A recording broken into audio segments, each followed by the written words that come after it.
இயல்பில் ஒரு பழந்தன்னு கொட்டப்பட்ட அரசியல்வாதி எப்படின்னா அவங்க அரசியல் மூலியமாக அவங்க ஊழல் பண்ணி ஃப்ராடுத்தனம் பண்ணி சம்பாதிச்ச பணத்தை வச்சு திருப்பி அவங்க அதுலேருந்து கொஞ்சம் தொகை ஒரு 100 ரூபா அவன் சம்பாதிக்கிறான்னா அதுலேருந்து ஒரு 5 ரூபா 2 ரூபா வந்து அந்த தேர்தலுக்கு செலவழிப்பான்.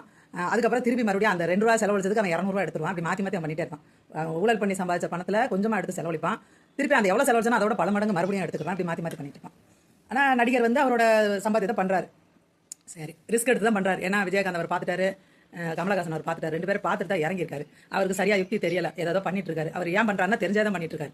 இப்படி பண்ணாதான் இந்த துள்ளிக்கிட்டு இருக்கிற அந்த ரசிகர் படையை வச்சு நம்ம அடுத்த காய் நகர்த்த முடியும். எப்பயுமே ஒரு ஆறாவாரம் எங்களுக்குள்ள இருந்தால் மட்டும்தான் அது உசுரோட இருக்குது அப்படின்னு முடிவுக்கு வர முடியும். அந்த ஆறாவாரம் இல்லைன்னா அந்த கட்சி செத்து போச்சு அப்படின்ற மாதிரி ஆயிடும். அதனால அந்த ஆறாவாரத்தை தக்க வைக்கிறக்காண்டி விஜய் இந்த கையாள்வார் அப்படின்னு நான் நம்புறேன்.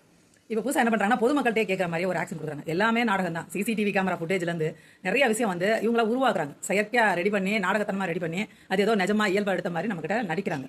அதில் ஒரு விஷயம் நான் பார்க்குறேன். ஒருத்தர் ரோட்டில் டிராஃபிக்கில் ஒரு இடத்துல ஒருத்தர் கேட்குறாங்க, விஜய் வந்து அவன் ஒரு மேலே பேசுகிறான். சரி பேசி இப்போ ஒன்றும் பிரச்சனை இல்லை, ஏன்னா எல்லாரும் அதை தான் பண்ணிட்டு இருக்கோம். யாருமே ஒன்றும் மரியாதை நடத்துறதுல பின்னாடி முதுகு பின்னாடி கேமரா முன்னாடி தானே நம்ம மரியாதை கொடுக்குறோம். கேமரா பின்னாடி யாருக்குமே நம்ம மரியாதை கொடுக்குறது.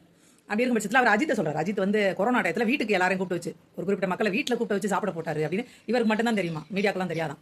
அப்படி வந்து அஜித் புகழை வந்து பாடுறாரு. அஜித் அவர்கள் ஏன் இன்னைக்கு வாயை திறக்காம வாழ்ந்துட்டு இருக்காருன்னா, அவர் ஒரு காலத்தில் பேசினார், எல்லாம் சரிதான். அவர் வந்து துரத்தி ஓட்டினாங்க, அவர் டீஸ் பண்ணிட்டே இருந்தாங்க. அவர் கூட நடிக்கிற நடிகர்களை வச்சு அவர் கேவலப்படுத்திருந்தாங்க. எல்லா அவரையும் பட்டுட்டு தான் இனிமேல் வாயை திறக்கக்கூடாது, என்ன நடந்தாலும் அமைதியாக இருக்கணும். அது ரொம்ப பெரிய விஷயம், சுத்தமாக வாயை திறக்க வாழ்றது. ஆனால் அது அப்படியே அவருக்கு பெனிஃபிட்டாக மாறிடுச்சு. அது வந்து அவருக்கு வந்து இறங்குமுகமாகாமல் ஏறுமுகமாகிடுச்சு. அந்த மாதிரி ஒரு வாழ்க்கை வந்து. ஆனால் எல்லாராலையும் அப்படி இருக்க முடியுமான்னு இருக்கவே முடியாது, சாத்தியப்படாது. விஜயோட பிளட் எப்படின்னு பார்த்தீங்கன்னா, அவங்க அப்பாவுக்கு வந்து சமூகத்தில் நடக்கிற பிரச்சனைகளை தட்டி கேட்கின்ற ஆசைகள் நிறையா இருந்திருக்கு. அது அவரே சொல்கிறார் பேட்டியில். என்னோட கோவத்தெல்லாம் நான் வந்து விஜயகாந்த் மூலியமாக தான் தீர்த்துக்கிட்டேன். விஜயகாந்துக்கு ஒரு கேரக்டர் வடிவமைப்பார். 18 படம் விஜயகாந்த் வச்சு அவர் எடுத்திருக்காரு, இயக்கியிருக்காரு.